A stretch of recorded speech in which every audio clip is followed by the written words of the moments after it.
জি 24 ঘন্টা ডিজিটাল পেজে আপনাদের স্বাগত। একটা খবর সবাই জানেন যে অভিষেক বন্দ্যোপাধ্যায়কে সিআইডি তারা চাইছে জিজ্ঞাসাবাদ করতে বিধানসভার স্বাক্ষর জাল মামলায়, এবং অভিষেক বন্দ্যোপাধ্যায় তিনবার তিনি নোটিশ এড়িয়ে গিয়েছেন সিআইডির। তার সেই সময়ের মধ্যেই অভিষেক বন্দ্যোপাধ্যায় কলকাতা হাইকোর্টে মামলা করেছিলেন প্রোটেকশন চেয়ে এবং নোটিশকে চ্যালেঞ্জ করে। আজকে কলকাতা হাইকোর্ট সেই মামলায় দীর্ঘক্ষণ শুনানি হয়। শুনানিতে সিআইডি তারা স্পষ্ট করে বলেছেন যে ওই যে রেজলিউশন নেওয়া হয়েছিল শোভনদেব চট্টোপাধ্যায়কে অপোজিশন লিডার করার ক্ষেত্রে যে স্বাক্ষর বিধায়কদের ছিল, সেখানে একাধিক বিধায়ক তারা বলছেন বাস্তবে কোনো মিটিং ডাকা হয়নি, সেই রেজলিউশন আদতে ভুয়ো। 5 জন বিধায়ক কম করে তারা জানিয়েছেন, স্টেটমেন্ট দিয়েছেন সিআইডির কাছে, এবং সিআইডি চাইছে যে অভিষেক বন্দ্যোপাধ্যায়কে কাস্টোডিয়াল ইন্টারোগেশন করার জন্য, অর্থাৎ হেফাজতে নিয়ে জিজ্ঞাসাবাদ করার পথেই হাঁটতে চাইছিল সিআইডি।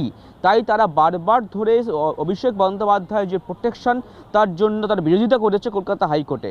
কলকাতা হাইকোর্টের বিচারপতি কৌশিক চন্দ্র দুপক্ষের বক্তব্য শোনার পর নির্দেশ দিয়েছে আজকে 4টের সময় তিনি যখন কলকাতা বিমানবন্দরে ল্যান্ড করবেন, ঠিক সন্ধ্যে 6টার মধ্যে ভবানী ভবনের সিআইডি দফতরে পৌঁছে যেতে হবে অভিষেক বন্দ্যোপাধ্যায়কে, এবং তদন্তকারীদের সম্মুখ সফরে দাঁড়াতে হবে, সমস্ত প্রশ্নের উত্তর দিতে হবে, তদন্তের সহযোগিতা করতে হবে।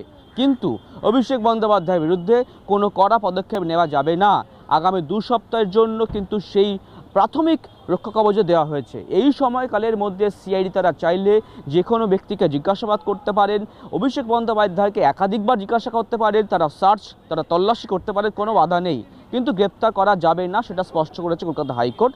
সুতরাং রক্ষা কবচ পেলেও আজকে ঠিক কলকাতা বিমানবন্দরে ল্যান্ড করার পরেই অভিষেক বন্দ্যোপাধ্যায়কে কিন্তু সিআইডি দফতরে গিয়ে হাজিরা দিতে হবে, এমনটাই নির্দেশ দিল কলকাতা হাইকোর্ট। প্রসঙ্গত এই মামলাটি করেছিলেন কল্যাণ বন্দ্যোপাধ্যায় এবং তার ছেলে শীর্ষেন্দু বন্দ্যোপাধ্যায়, কিন্তু গতকাল মধ্যরাতে 1:30টার সময় আইনজীবী বদলের নির্দেশিকা আসে।